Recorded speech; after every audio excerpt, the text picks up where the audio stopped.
누가복음 21장 1절에서 4절 말씀까지 보도록 하겠습니다. 오늘 이 말씀을 가지고 주님의 십자가 길에 위로가 된 첫 번째 여인, 주님의 십자가 길에 위로가 되는 첫 번째 여인이라는 제목으로 같이 은혜를 나누기로 합니다. 예수님께서 예루살렘에 올라가셔서 예수님의 십자가의 길에 큰 위로가 된 두 여인이 있다면 첫 번째 여인은 바로 오늘 본문에 나와 있는 두 렙돈을 헌금한 여인이요, 두 번째로는 자신의 귀한 그 향유 옥합을 깨뜨려서 예수님의 머리에 바른 마리아라고 볼 수 있습니다. 보통 성전의 헌금함은 여인의 뜰 입구에 있었습니다. 이스라엘 여인들이 출입할 수 있는 곳에 바로 헌금함이 있었습니다. 예수님께서 여인의 뜰에서 헌금함에 헌금하는 사람들을 보고 계셨습니다. 그 당시에 보통 동전이었죠. 동전을 헌금함에 넣는 것이었습니다. 헌금함은 나팔형, 입구는 작고 내려가면 내려갈수록 커지는 나팔형으로 되어 있었습니다.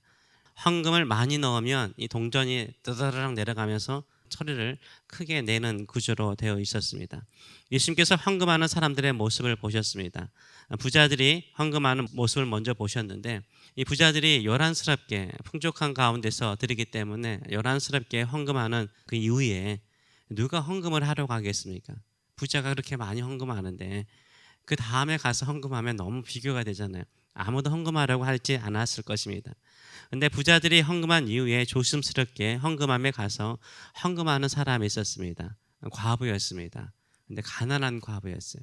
가난한 과부였다라고 말하고 있어요. 1절과 2절의 말씀을 보게 되면 예수께서 눈을 들어 부자들이 헌금함에 헌금 넣는 것을 보시고 또 어떤 가난한 과부 한 여인이 두 렙돈 넣는 것도 보셨다라고 말을 하고 있습니다. 그러면서 이 부자들이 헌금하는 모습과 한 가난한 과부가 헌금하는 모습을 보시고 누구에게 말씀하십니까? 부자들에게 말씀하시거나 가난한 과부에게 말씀하시는 것이 아닙니다. 바로 예수님 주변에 있는 제자들에게, 그 사람들은 제자들을 말하거든요. 제자들에게 말씀을 하세요. 가난한 과부의 헌금을 칭찬하시면서 이렇게 말씀하십니다. 3절과 4절의 말씀을 보게 되면 이르시되 내가 참으로 너희에게 이르노니 이 가난한 과부가 다른 모든 사람보다 많이 넣었도다. 저들은 그 풍족한 중에 헌금을 넣었거니와 이 과부는 그 가난한 중에서 자기가 가지고 있는 생활비 전부를 넣었느니라 라고 말씀하세요. 절대적인 돈의 가치를 보면은 누가 풍족하게 많이 헌금했습니까? 부자들이 당연히 많은 헌금을 했습니다. 그러나 과부가 헌금한 금액은 부자들이 드린 헌금에 비해서 아주 작은 거죠. 작은 거, 두 렙돈이라고 말을 하고 있어요. 작은 페니 몇 개를 내었다라고 생각하시면 될 것 같아요. 지금으로 돈으로 환산하면은 설명하기 좀 그러는데 1달러도 안 돼요. 1달러도 안 돼요. 쿼러 두 개 정도의 동전을 드렸다라고 생각하시는 게 맞을 것 같아요. 두 렙돈. 이것도 정확하게 성경에서 두 렙돈이라고 말을 하고 있어요. 가난한 과부가 그냥 싹 집어넣은 것이 아니라 딱 들고 손에 한번 받겠죠. 이 두 렙돈. 왜요? 예수님께서 아시잖아요. 생활비 전부라는 거. 두 렙돈 딱 보고 헌금을 했겠죠. 그 모습을 예수님께서 보신 거죠. 고민했다라는 걸 알 수 있죠. 왜 고민했을까요? 이 가난한 과부의 생활비 전부였기 때문인 거예요. 이것을 누가 아세요? 사람들은 모를 수 있어요. 그냥 누구나 다 헌금하는 거지. 아마 부자들이 헌금하는 것을 부러워했겠죠. 그런데 가난한 과부가 자기 생활비 전부를 하나님께 헌금하는 것을 누가 아세요? 예수님이 아셨어요. 가난한 과부의 수중에 돈이 고작 이 두 렙돈밖에 없다라는 것을 누가 아셨어요? 주님이 아셨어요. 예수님이 아셨어요. 누가 이 렙돈밖에 없는 이 가난한 과부의 가난하잖아요. 두 렙돈밖에 없다라는 것도 가난한 거잖아요. 이 가난을 누가 아세요? 예수님께서 아셨어요. 그래서 가난한 과부가 다른 모든 사람들보다 더 많이 넣었다, 하나님께 드렸다라고 제자들에게 말씀하고 있어요. 가난한 과부가 자기 생활비 전부를 헌금하는 것이 쉬웠을까요? 가난을 경험해 봤으면 알다시피 페니 하나도 얼마나 귀한지 모릅니다. 그것도 자기 생활비의 전부, 자기가 가지고 있는 돈의 전부를 헌금했어요. 과부는 오히려 구제받는 대상이었죠.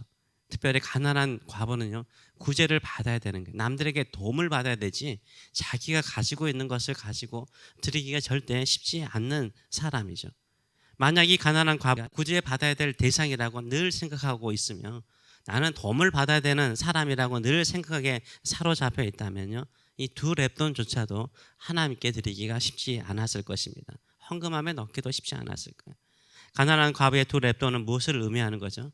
내가 이 두 렙돈에 매어 사는 인생이 아니라 하나님께 모든 것을 드리고 하나님께 매어 사는, 하나님이 돌보시고 하나님께서 먹이시는 그런 인생을 살겠다라는 믿음의 표현인 거죠.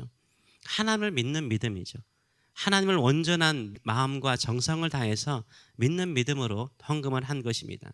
왜 예수님께서 다른 모든 사람들보다 더 많이 넣었다라고 칭찬하세요? 두 렙돈은 이 가난한 과부에게 전부였잖아요. 전부이기 때문에 뭐요? 생명과 같은 거예요. 생명과 같은 거예요. 어떻게 먹고 살아요? 저는 이 두 렙돈 헌금하면 어떻게 먹고 사나? 어떻게 먹고 사나? 네, 성경에서는 자기 생명과 같은 것을 드릴 때 하나님께서 풍족하게 채워주시는 은혜가 있는 것을 우리가 많이 보게 되는 거죠. 자기 생명을 드린 거예요. 이 두 렙돈을 그냥 작은 걸 드렸다라고 보기보다는 자기 생명과 같은 돈의 전부를 하나님께 드림을 통해서 생명을 드린 거예요. 생명을 드리는 그 헌신을 사람들은 몰라도 예수님은 아셨어요. 예수님은 아셨어요. 그것이 예수님께서 기쁨으로 보셨던 것으로 보여지고 있습니다. 지금 이곳은, 이 헌금함이 있는 곳은 어디입니까? 예루살렘 성전 안입니다. 예루살렘 성전 안에 이 과부가 한 것은 무엇일까요? 저는 기도였다라고 생각을 해요. 하나님께 이 가난에서, 이 어려움에서 나를 좀 회복시켜 주시고 나를 좀 인도하여 주시고 이 가난함 속에서도 하나님의 뜻을 행할 수 있도록 늘 기도하지 않았겠습니까? 그렇기 때문에 예루살렘 성전을 찾아와서 기도한 거죠. 제사의 제물을 살 돈이 없잖아요. 두 렙돈 가지고 어떻게 제물을 살 수 있어요? 제사하기 위해서 오지는 않았던 거죠. 만인의 기도하는 집이라고 우리 주님께서 말씀하신 것처럼 기도하러 성전에 온 거죠. 여인의 뜰에서 이 가난한 과부는 기도하였겠죠. 기도하기 전에 헌금함에 헌금했는지, 기도한 후에 헌금하였는지, 기도하는 동안에 헌금했는지 우리는 모릅니다. 그러나 예루살렘 성전에 올라와서 기도할 정도의 믿음의 여인이었다는 것을 우리가 알 수 있어요. 그 이후에 어떻게 이 여인이 되었는지는 우리는 알지 못해요. 그러나 하나님께서 여인의 부족한 것들을 능히 채워주셨으리라 믿습니다. 하나님을 의지하는 마음이 충만하기 때문에 나는 도움을 받아야 될 사람, 늘 나는 도움을 받아야 될 사람이라는 생각보다는 하나님께 맡기는 헌금의 모습을 통해서 이 여인이 예수님께 힘을 주고 있는 것을 우리가 볼 수 있어요. 재정적으로 사람이 어려우면 헌금을 우리는 줄이는 경향이 있습니다. 재정적으로 넉넉하면요, 사람들은 고민을 해요. 그렇죠? 이게 우리의 모습이에요. 예수님께서 그런 말씀을 하셨죠. 마태복음 6장 21절 말씀 보게 되면 네 보물이 있는 곳에 네 마음이 있다라고 말씀하세요. 우리가 물질을 어디에 쓰느냐에 따라서 우리 마음이 있는 거죠. 이 여인은 자기의 전부를, 자기의 생명과 같은 것을 하나님께 드림을 통해서 나의 마음이 하나님께 있습니다. 하나님께 모든 것을 맡깁니다라고 말을 하고 있습니다. 저는 헌금하면은 우리 세 가족 새벽 공부할 때 제가 인용하는 경우도 있는데 생각나는 사람이 항상 있습니다. 유명한 예화죠. 구집사님 이야기. 옛날 이야기죠. 주일날 교회 나가던 구집사님이 1,000원짜리 몇 개를 호주머니에 딱 집어넣고 지갑은 그것도 화장대 서랍에 넣더랍니다. 이것을 지켜본 불신자, 교회도 다니지 않는 남편이 아내의 그 모습 보고 이렇게 질문을 했다고 그러잖아요. 친구 만나러 갈 때는 꼭 챙기고 가는 것이 지갑이더니 교회 갈 때는 왜 지갑을 그렇게 두고 가? 라고 물어봤답니다. 그랬더니 이 구집사님이 지갑을 가지고 가면 헌금할 때 내게 있는 모든 것을 아낌없이 바치네. 이 찬양할 때마다 마음에 찔려가지고 너무 괴로워 라고 말하니까 이 불신자인 남편이 뭐라고 말했다고 합니까? 찝찝찝. 예수님도 당신 기도 소리 듣고 괴로울까 봐 응답 주머니 하늘에 묶어두고 내려올까 봐 걱정이네 라고 말했다고 하잖아요. 교회를 안 다니는 사람도 마음이 어디 있는가 묻는 거죠. 우리 마음이 주님을 향해 나가시는 저와 여러분 되시길 축원합니다. 예수님께서 이 가난한 과부가 자신의 전부를 헌신하는 믿음을 보셨어요. 이런 믿음이 우리를 위해서 십자가에 죽으시는 예수님이 이 여인의 믿음을 보시고 기뻐하신 거죠. 예수님도 이 삶이 이루면은 십자가에 달리셔야 돼요. 예수님의 생명을 우리를 위해서 주시는 거예요. 근데 이 여인이요, 자기 생명, 가난한 과부에게는 두 렙돈도 귀한 거예요. 그걸 하나님께 드리잖아요. 생명을 드린 거잖아요. 전부를 드리는 거잖아요. 이 여인의 이 행동, 이 모습이 예수님이 보실 때는 흐뭇하신 거예요. 예수님도 예수님의 생명을 들여서 우리를 위해서 십자가에 드리는데, 이렇게 가난한 과부도 드리는 모습을 보면서 매우 흐뭇해 하시는 것을 우리가 볼 수 있습니다. 예수님께서 십자가를 지시기 전에 자신의 생명과 같은 생활비 전부를 드리는 이 가난한 과부의 모습이 우리를 위해서 자신의 생명을 바치는 예수님의 십자가의 길에 큰 용기가 되었음을 우리가 알 수 있습니다. 주 앞에 이런 마음을 가지고 나가시는 저와 여러분 되시길 축원합니다. 우리의 것을 기꺼이 하나님께 드릴 때, 예수님께서 자신의 생명을 십자가에 드렸을 때 3일 만에 부활하는 것처럼 우리가 드리는 모든 것들이 헛되지 않도록 하나님께서 함께하여 주실 줄 믿습니다. 복되게 하여 주실 줄 믿습니다. 이런 믿음으로 주 앞에 나가시는 저와 여러분 되시길 축원합니다. 살아계신 하나님 아버지, 은혜를 감사합니다. 예루살렘에서 얼마나 많은 논쟁을 하셨는지, 따지고 예수님을 책잡고자 수많은 사람들이 예수님 주변에 와서 괴롭혔습니다. 그런데 가난한 과부, 모든 사람들에게 무시를 받는 과부, 오히려 도움을 받아야 되는 과부는 하나님께 기도하고 자신의 생활비의 전부, 생명과 같은 그 돈을 주 앞에 드리나이다.